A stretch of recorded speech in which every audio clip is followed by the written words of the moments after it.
Hello বন্ধুরা, যে চলে এলাম তোমাদের সাথে একটু গল্প করতে। ভাবলাম এই মাছটা করব, বানাতে বানাতে তোমাদের সাথে একটু গল্প করি।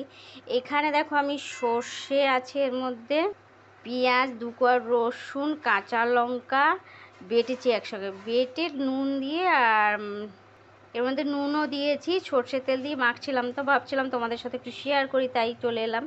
এটা বানাবো বোয়াল মাছ। তো এটা আমি ভালো করে মাখিয়ে নিয়ে দেখো, এখানে আমি একটা একটা করে বোয়াল মাছ দিয়ে দেবো।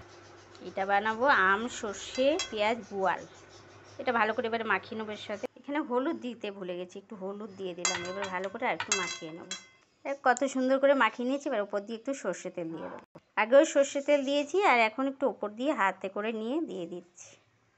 সামান্য একটু হাত ধুয়ে জল দিয়েছি, ওপর দিয়ে 2টো কাঁচা লঙ্কা দিয়ে দেখো, কাঁচা আম খুব সুন্দর হয় এটা কেটে। এবার খেতে এবার এটা বসিয়ে দিলাম, গ্যাসটাকে কমিয়ে দেবো। এবারে ঢাকা দিয়ে আস্তে আঁচে হবে। আর এখানে একটু আম মাখা করবো। এই যে কুচিয়ে নিয়ে কাঁচা লঙ্কা, চিনি, চন্দ্রলবণ, কাসুন্দি নিয়েছি। এবার এটাকে ভালো করে মাখিয়ে রাখবো। আমি মাখছি, আমার জিভে জল এসে যাচ্ছে। টক এমন জিনিসই, যে সামনে থাকবে তারই জিভে জল এসে যাবে। এটা খাবো বিকেলবেলা। এখন মাখিয়ে রেখে দিলাম ফ্রিজে ঢুকিয়ে। দেখো পাট শাক কাটছি, এখনও আমার কাটা হয়নি। এটাও রান্না করবো, একটু পাট শাকের ঝোল করব। তো বাজবো এখন পাট শাকগুলো।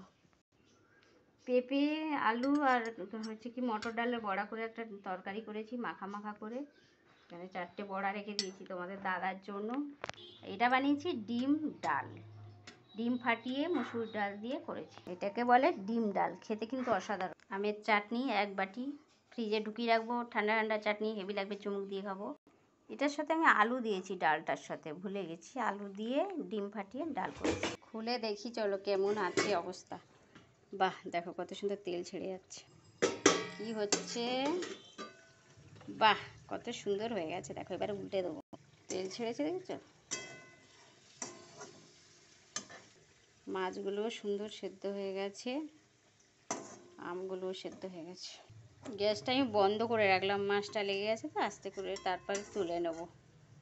আম বোয়াল পাতুরি রেডি। দেখো হেভি সুন্দর খেতে হয়, কিন্তু একবার হলেও বন্ধুরা করে খেয়ে দেখবে, ভালোই লাগবে। আমার রেসিপিটা ভালো লাগলে অবশ্যই একটা লাইক, শেয়ার, কমেন্ট করো। আর পাশে থেকেও আমার চ্যানেলটাকে একটু সাবস্ক্রাইব করে দিও। টাটা।